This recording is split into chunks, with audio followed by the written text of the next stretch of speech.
Political freedoms are not luxury in a democratic state, they are a necessity.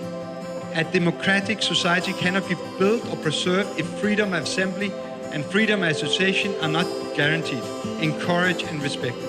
These political freedoms are an indispensable check on democratic power. Freedom of assembly and freedom of association are key building blocks of democratic security.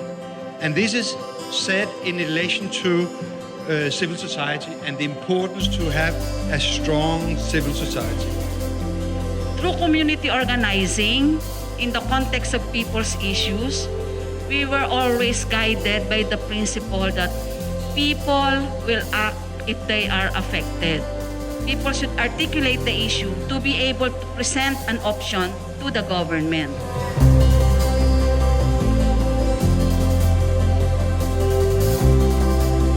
Ms. Lu said, people's plan is an alternative to the government's plan because this is community-based, this has been consulted, this has been studied, and according to her, even if the urban poor do not have technical or science knowledge, there are a lot of technical groups who are willing to support these communities to study those risks, and coming from the community's experience, it should be understood together so that the development is not removed from the experience of the community.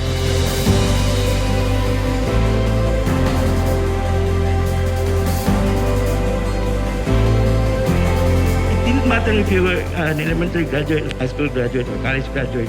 Assessment of the unit was less than 5 minutes in a year is spent talking about human rights in classroom. How could you expect people to understand human rights, appreciate human rights, if they don't even introduce it in basic education?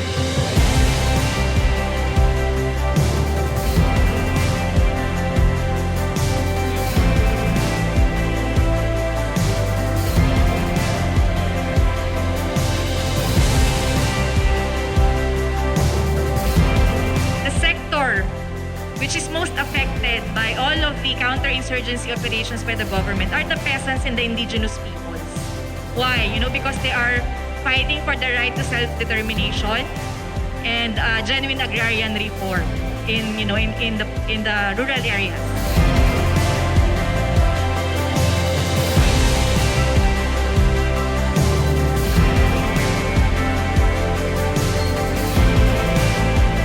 The Campfire Conversations are up and beating as we are celebrating Human Rights Day come next month, the day the United Nations General Assembly adopted in 1948 the UDHR, the Universal Declaration of Human Rights, that serves as a milestone document which proclaims the inalienable rights that everyone is entitled to as human being.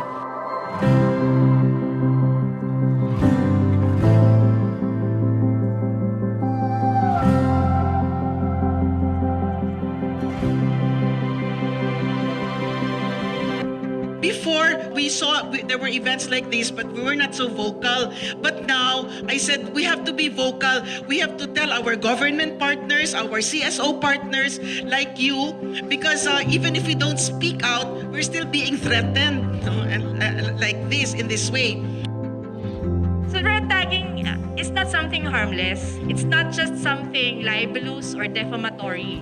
In the Philippines, if you are red tagged or terrorist tagged, oftentimes it leads to graver human rights violations or it makes you open to attacks. Like what kinds of attacks? Pinakamalala, killings. Or you can be abducted, you can disappear. You can be charged with various trumped up or fabricated cases. You can rot in jail for non-bailable charges.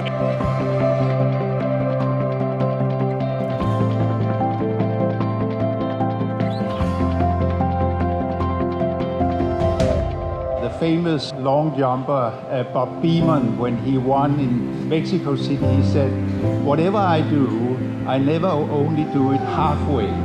And I think what I hear also from you, some of you who have worked for more than 40 years in human rights and trying to help urban poor, rural poor, in so many ways, I think that is really, really encouraging and very inspiring.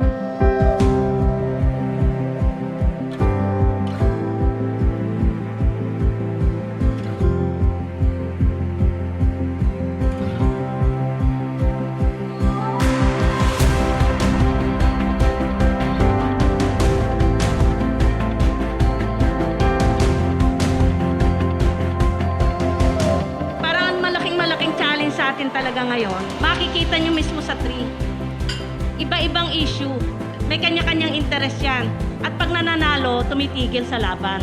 Ang hamon sa atin nga, ano ba talaga ang rallying point para tayo ay magkaisa? Paano tayo mag-unite para sa isang kalaban, no? Meron tayong DRR. Paano ka magdi-DRR kung merong nangyayaring human rights violation? So halimbawa po ng aming ginawang advocacy ay parang crowdsourcing, no? Asaan ba yung ating mga evacuation center sa ating mga komunidad? Tignan natin, maaari natin kuhanan ng litrato and at the same time maiparating natin sa ating mga LGUs na ganito yung sitwasyon. So pag nag-evacuate kami, ito ang madadatnan namin. We can amplify these voices if we together can be able to communicate to our leaders that this is a situation and that this can be improved.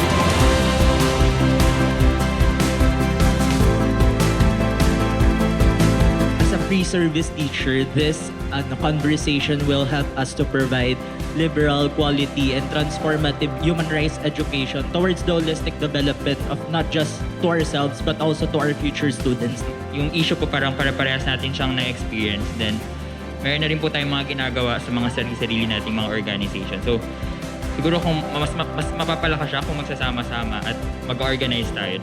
We think that a safe and secure and dignified society, free and can respond to natural and human-induced hazards, must always recognize the importance of an enabling environment that encourages meaningful participation, particularly of the most vulnerable.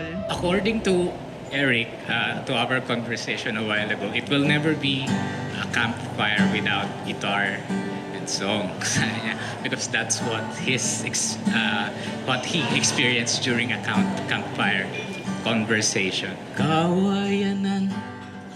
Kawayanan doon sa tabing daanan ay araw-araw ring saksi sa kairaming kabiguan. Kawayanan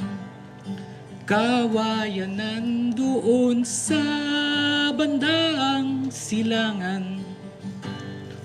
Hindi ba't araw-araw din kay raming kabiguan? Kawayan mo na, o neneng, ang nanay mong mapagmahal. We have to be strong. Now more than ever, our people need us. All the courage we can muster. It's scary, yes, but I always tell them, fear has two meanings. The first meaning is forget everything and run, or face everything and rise. And we must always choose to face everything and rise, because we only have one life. And this life is so precious. So we must choose the most meaningful path. Sa malayo pang kulungan, kawayan.